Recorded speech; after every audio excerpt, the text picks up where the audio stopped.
This episode of the Glen Alex Show is a replay of Glen's appearance on Solace Show with Dr. Robyn Donaldson.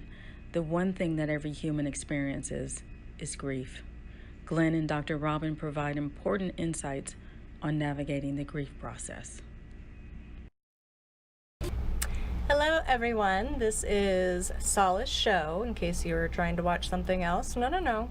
You've got the right channel. I am Dr. Robyn Donaldson, a clinical psychologist, yoga instructor, host du jour for Solace Show. We talk here about important topics like death, grief, and dying. We are sponsored by Solace Club, of which I am a co-founder, providing care packages for people in grief. So instead of sending flowers, you can send them something that they can actually use and that will help them with coping.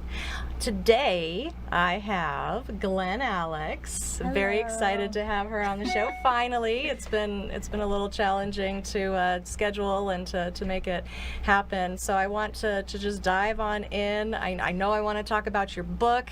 I know that you're not just an author, you're a speaker, you're a coach, you're all these things. So welcome on. Thank you for having me. Of course. It's all worth it, worth the wait. Yay! I'm glad to hear that. That makes me feel better and less guilty. So. Oh, no guilt. No guilt. No guilt. Awesome. Okay. Well, if you don't mind, what made you decide to write Living in Health? Tell us that. Well, Living in Total Health came at the end of my grief process. Okay. It came at near the end of the bad part, the painful part of the grief process. I'm still grieving, actually. Of course, we all are. Yes, thank you. Yeah, I'm telling you, there are moments when I am so okay, and then I watched a little bit of Aretha Franklin's funeral, and I was okay until her nephew got up there and said, "How do you say goodbye to someone you love so much?" Almost lost it. Had to go to work, turn off the TV, walked out of the house.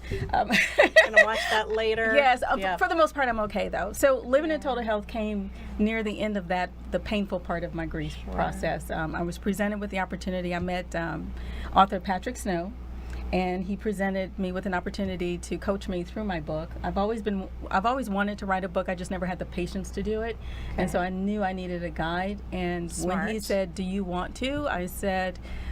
Part of me, my initial response was, why? Why do it? And then my healthier self said, why not? I have nothing to lose at that point, people. Nothing. Right. So. And it sounds like this was a creation that came out of death, and I mean that's beautiful. Not saying that there has to be, not saying that is the goal or the focus, but I love the idea that you were able to take a time in your life and to produce something loving, something powerful. I think that's the beauty of death. Honestly, I think we are all going to die. We're all going to experience people we love who do die before we do. However, there is a transformation. There is the ability to transcend the pain and the sorrow and missing that person, and to make something beautiful out of it. So I always look for that when things are not going well.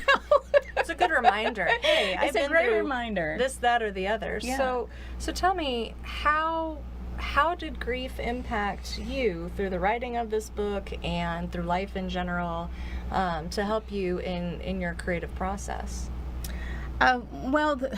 Throughout life, or early on when I was a kid, I was afraid of death. I didn't understand it. No one explained it to me. Don't tell kids that they've gone to sleep or they're gone away for a long vacation. Oh my gosh, no. Explain to the child what death means. Yes, so I was afraid of it until my adulthood. And then I gave birth to stillborn twin girls. And the experience of carrying those babies for 6 months, it was too beautiful to be afraid of. Yeah. And that's when I realized that there is beauty in death. Is the experience that I had with those girls while they were in my womb was unbelievably beautiful. Yeah. And so I stopped being so afraid of it. I'm still a little skittish, but I stopped being so afraid of it. So I try to use grief after I process the most painful parts of it to propel me and to do something better, something more, something inspiring. And so in reaching Living in Total Health, it was a year after my brother had passed in my arms, and so I just used his memory throughout the writing process. I love that. I love that you were able to do that, because that's not super easy. None of this is easy. And so I'm curious, because again, you've got this book and it's intended to help other folks, and not necessarily for folks in grief, but considering the material that's in this book as well as your own experience with grief, what would you tell people? How would you tell people to live in total health while they are grieving?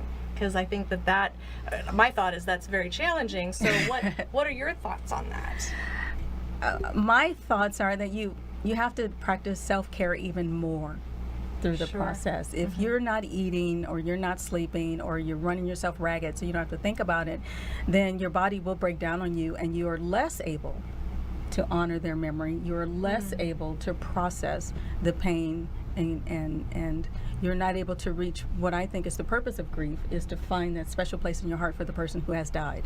So you're not able to do that if you're not taking care of yourself. So you might need to take more vitamins. You may need to eat more vegetables if that's your diet. If you may need to consume more protein just to keep, the nutritional levels up, because the pain of grief, active grief, will drain you. Sure, absolutely. So you have to stay attuned to your needs and stay connected to the people who support you.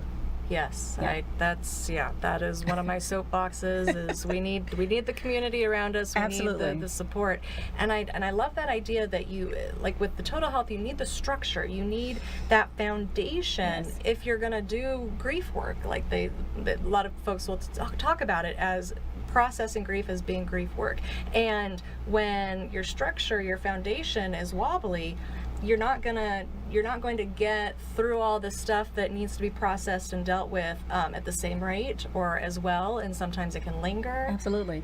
Yeah, that makes a lot of sense. We need a foundation, and not just in grief, but for just resilience in general. Sure. We have a lot of setbacks in life that having the foundation can support us through.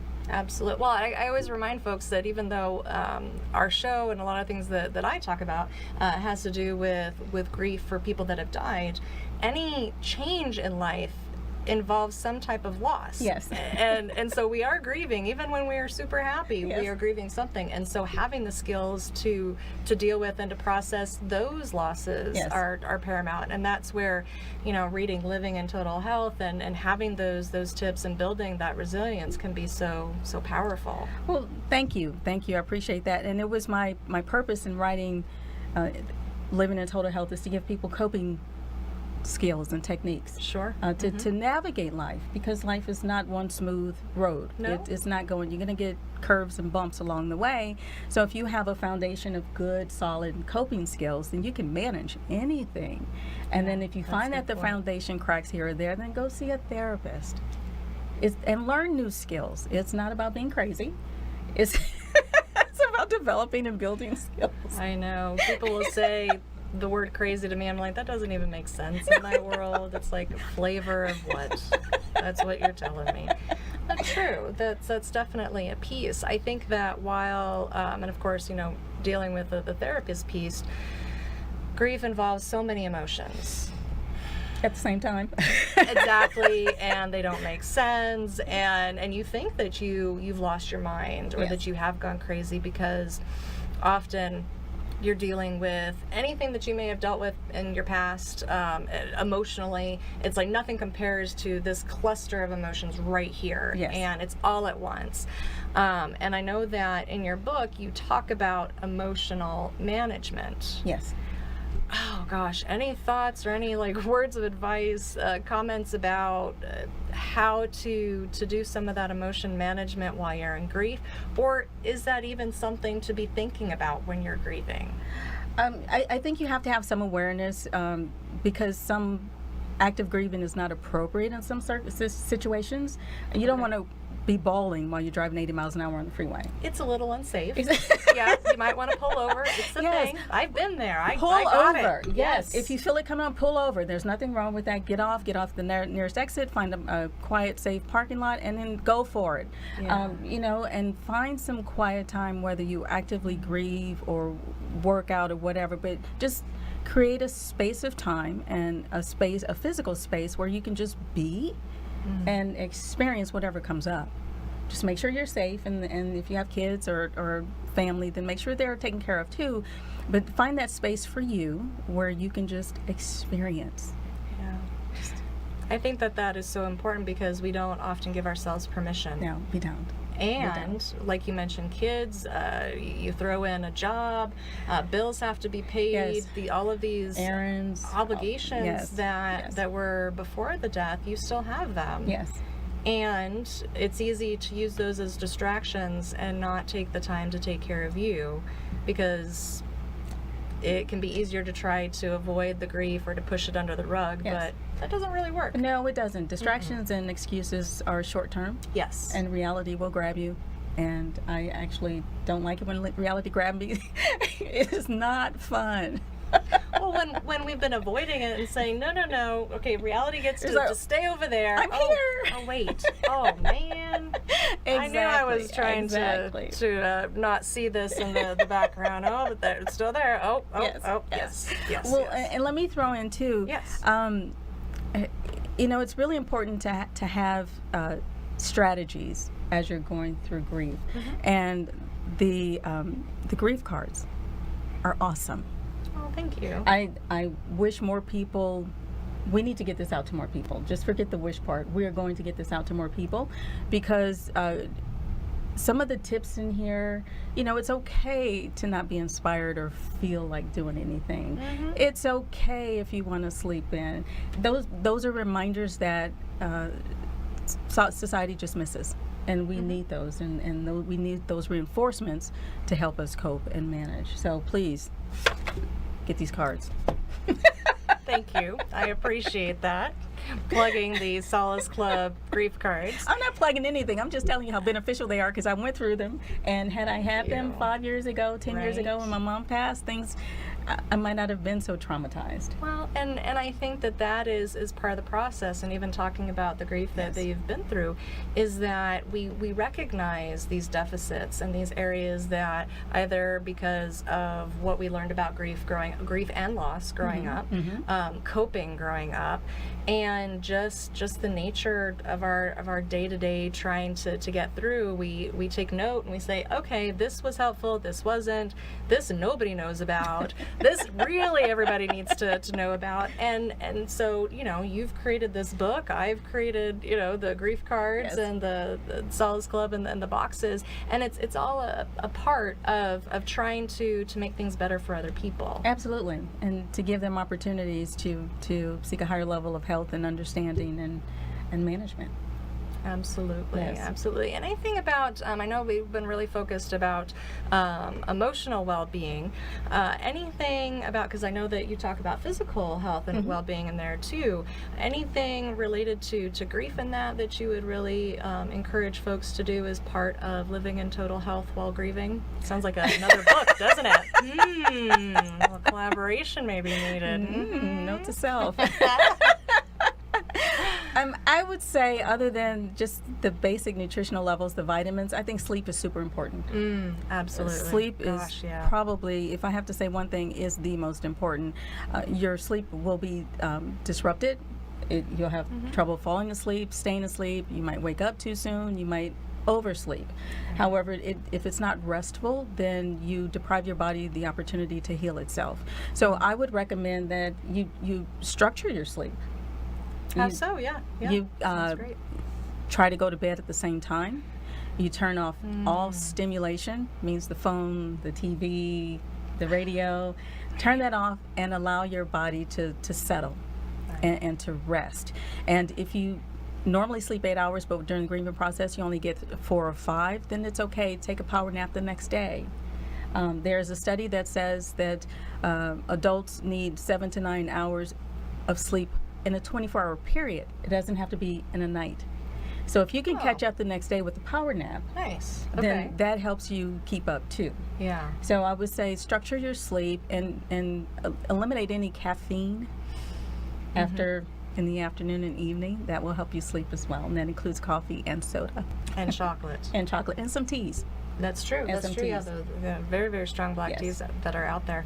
And I love those recommendations. I know that for myself, nighttime was very challenging. That was because everything was settled, folks were gone, and it was just me in our same bedroom, and I wanted the distractions. Yeah. I wanted to look, and we won't go into my sleep hygiene now because that could definitely require some assistance. But I know that when I was actively grieving, I would read.